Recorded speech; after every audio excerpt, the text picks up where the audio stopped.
Final episode में जब वो चीज़ें रिवील हुई बिल्कुल ही मतलब पूरा का पूरा सच जो बाहर निकल के आता है, तो एक चीज़ तो मतलब मैं हिल गया था, थोड़ा सरप्राइज हुआ था कि ये क्या है। नमस्कार दोस्तों मैंने अभी फोनी लिव पर मानवत मर्डर्स नाम का नया शो हिंदी में देखकर कंप्लीट किया है। टोटल 8 एपिसोड है, 35 मिनट से 40 मिनट के आसपास की लेंथ है प्रत्येक एपिसोड की। कुछ 1-2 एपिसोड 30 मिनट के भी हैं, फाइनल एपिसोड 50 मिनट का है। एंड ये शो ओरिजिनली मराठी है, हिंदी में भी इसको डब किया गया है। एंड सीधा आता हूँ मैं स्टोरी पर। तो चीज़ें यहाँ पर 1972 में ये शो सेट है। वहाँ पर चीज़ें यूँ होती हैं कि मानवत नाम का एक गांव है महाराष्ट्र में, जहाँ पर 7 मर्डर्स हो चुके हैं, अभी तक कुछ भी पता नहीं चला है। तो होम मिनिस्टर की सिफारिश पर एक special crime branch officer Ramakant Kulkarni को उस गांव में भेजा जाता है इन मर्डर केसेस को सुलझाने के लिए, सॉल्व करने के लिए। एंड फोनी लिव के पेज पर ऐसा भी लिखा हुआ है कि रमाकांत कुलकर्णी को इंडिया के शेरलॉक होम्स के नाम से भी जाना जाता है।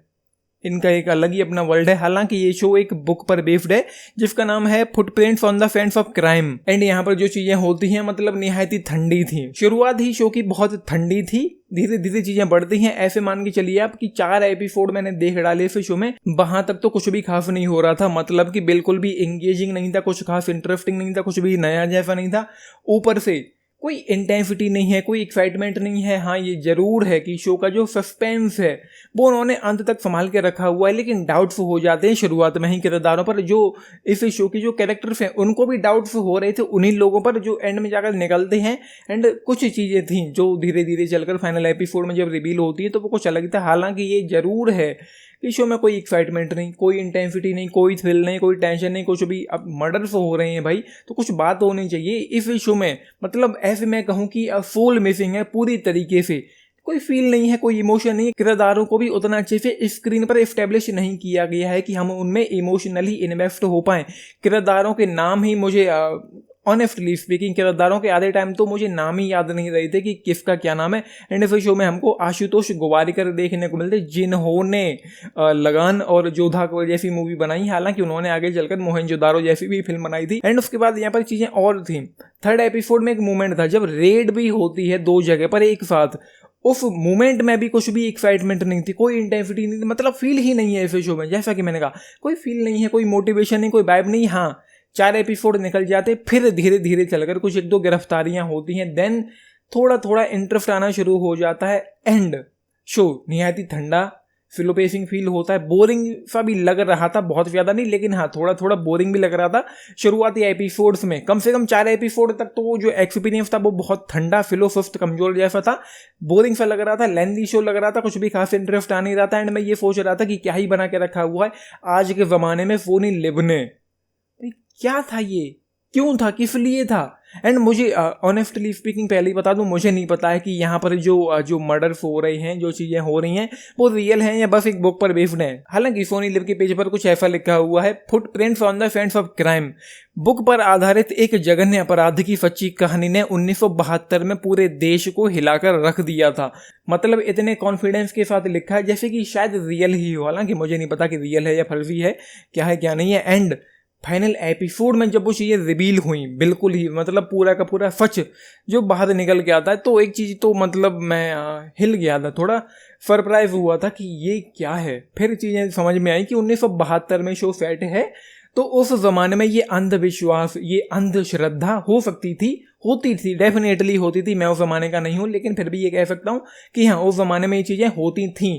एंड उसको लेकर ये चीज़ें हो भी सकती हैं। लेकिन यार 2024 में उन्होंने ये शो बनाया है, चलो ठीक है, अंधविश्वास जो था वो समझ में आता है, लेकिन वो आदमी जो सबको उकसा रहा था वो ऐसे कैसे कर सकता है। एक मोमेंट था जब वो कहता भी है कि जब उसके सामने वो ब्लड आया उस छोटी सी कांच की बोतल में, तो वो खुद भी उसकी फट गई थी, वो खुद भी डर गया था। फिर वो मतलब उकसाता है कि और ऐसे करना है, फिर ऐसे करना है। एंड देन चीज़ें और होती हैं कि मतलब कोई अंदर है तो बस भटकाने के लिए ये करना है, वो करना है। और वो बंदा खुद भी कह देता है कि 1-2 नहीं बल्कि 11 करने होंगे।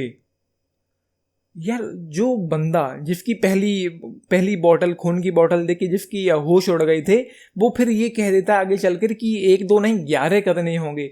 जो चीज़ें थोड़ी सी निकल गई यार। ऊपर से राइटिंग पेसिंग भी, स्क्रीन प्ले भी सुस्त कमजोर और ठंडा सा है। कुछ खास इंटरेस्ट आ नहीं रहा था शुरुआत में, धीरे धीरे क्योंकि देख रहा था तो धीरे धीरे ही सही इन्वेस्ट हो गया था एंड उस तरीके से देख लिया। एंड ये शो पूरी तरीके से 18+ की कैटेगरी में रखा गया है। अच्छा खासा वायलेंस है, गोर है, तो फैमिली के साथ नहीं देख पाओगे, गालियां भी हैं, तो अकेले ही देखना ज्यादा बेहतर होगा। एंड इस शो में आशुतोष गुबारेकर की जो परफॉर्मेंस है वो मुझे बस सही लगी है। एंड हाँ, एक चीज और है, वो यहाँ पर पूरे शो में विग पहने हुए दिखाई पड़ते हैं जो कि उतनी अच्छी नहीं लगी है। कम से कम यार विग का तो ध्यान रख लेते। आज के जमाने में तो ऐसी भी विग हो सकती है कि किसी को पता भी ना चले कि ये बंदा विग पहने हुए है। हालांकि ये जरूर है कि सोनाली कुलकर्णी का जो काम यहाँ पर है वो मुझे बेहतरीन लगा है। उनका जो स्क्रीन प्रेजेंस है वो सभी से ज़्यादा शाइन करता हुआ दिखाई पड़ता है। एंड उसके अलावा यहाँ पर साई तमाकर का भी काम मुझे काफ़ी अच्छा लगा है। आशुतोष गुबारेकर का बस ठीक ठाक ही था। ओवरऑल मुझे एक 1 टाइम वॉच, या मैं कहूँ कि एवरेज शो लगा है, तो ये गलत नहीं होगा। जस्ट 2.5 स्टार आउट ऑफ 5 इस शो के लिए। ज़्यादा कुछ खास लगा नहीं है, कुछ भी नया मुझे देखने को मिला नहीं है। एंड वो वाले मोमेंट ही नहीं थे कि एक हू डन इट सिनेरियो वाला शो जिसमें एक्साइटमेंट हो आपके अंदर कि किसने किया है, या आपके अंदर सवाल उठने लगे कि कौन है, क्यों है, किस लिए है, एक्साइटमेंट हो, एपिसोड खत्म हो अगले एपिसोड पर क्लिक करने की एक्साइटमेंट हो, कोई एंगेजिंग हो, पूरी तरीके से आपको हुक एंड बुक करके रख पाए, ये सब कुछ भी नहीं है। बस शो चलता रहता है। एंड जो डायरेक्शन है, जो पेसिंग भी है, वो ठंडा सुस्त और कमजोर ही है। 10 में से अगर आप लोग पूछे, मैं जाऊंगा केवल 5.5 स्टार्स के साथ। इस शो के लिए आप लोगों ने देख रहे हैं अपने टेक्स्ट लिख के बताना। बाकी इलेक्शन सब्सक्राइब भी करना चैनल को, वीडियो को and this is Nitesh, thank you.